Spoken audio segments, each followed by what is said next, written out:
Thank you very much, Tsunami. And indeed, I am here with iNSaNiA, support player for the side of Team Liquid, grand finalist for Team Liquid. Fam, how do you feel? Not only just, you got top 3, right, again at a Valve event, but now you got into the grand finals.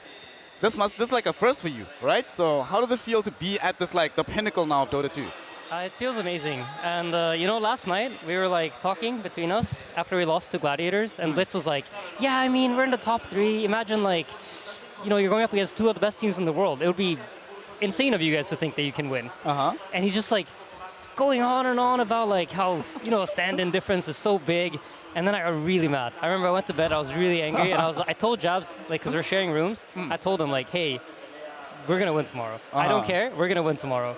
So it feels really, really good, because it's very rare that I get to, like, really, you know, tell it to William. You get to and I'm gonna give it to him. Just wait. As soon as we're done here, I'm gonna walk off and just non-stop give it to him. And be like, yeah, you thought we couldn't win with the stand-in, right? Yeah. Let's be honest, though. A lot of people thought that you wouldn't be able to do it, right? Especially given how high the level was when you have Boxi on the team versus now, right? Can you talk to us about internally in the team? What's the difference having Jabs versus having Boxi? And does it change your preparation process as well? I mean, I think the biggest thing, and especially yesterday we felt it, was that we don't have the heroes that we really need. A lot of the ways we want to build our drafts is built around Boxi.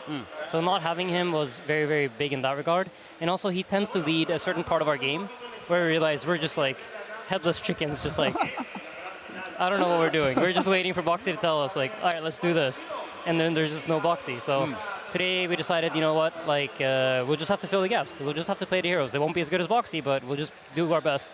And, you know, play off of, like, our understanding of the game and try to, like, make do with what we've got. So, yeah.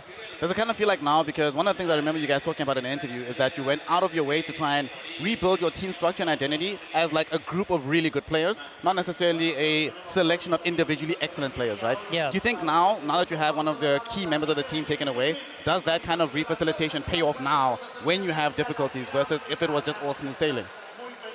It's hard to say. I mean, yeah, I guess, yeah. Yeah. Yeah. And then now in the team, who's actually doing most of the shot calling now that Boxi is not in? For that part of the game that Boxi is normally responsible for, who's taken up the responsibility to do that? I don't think anyone can fill Boxi's gap. So nobody's really filling his gap, but we're understanding, like, between all of us, we just got to try to come up with some ideas. I thought Nisha was being really, really quiet in game 2, but apparently his microphone was muted, and we didn't realize till, like, minute 15 or something, because he, you know, he doesn't always talk the most at the start of the game, so that was quite funny. But yeah, I think he tried to talk. I know Mike really stepped up today. I feel like he was probably the star of the show for me. I don't know if it looked that way from the outside, but really my guy was ready to win. You know, he hates losing, and he really wanted to win today. So I think he stepped up and talked a lot more than he generally does. But again, Boxi's gap is hard to fill.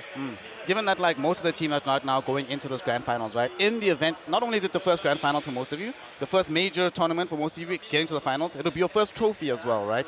Who's now calming the nerves to make sure that the level of Dota stays consistent despite the fact that the pressure is definitely going to be higher in the finals? I mean, I don't really, ever since TI, I don't really think about it anymore. Because I think when you get to, at least for me, it felt like after we got to a certain point at TI, then it's just, you realize that it's just fake. It's all in your own head. It's only pressure if you build it up to your pressure. All I feel like I'm doing is playing Dota with 4 of my best friends. You know? So there's no pressure. I mean, it's like, if you win, it's amazing and it's awesome, but I feel like having that kind of, we have to win, or, you know, like, if we win, what's going to happen to my life? Like, nothing changes. I'm going to still, you know, go back to the hotel, sleep, wake up, go to the bathroom, like, I'll still be the same person. Nothing changes, you know? So, yeah, one thing that will change, though, one thing that will change, if you win the tournament, right, the look on Blitz's face when you tell him, I told you. That's all I want. That's all I want in my life.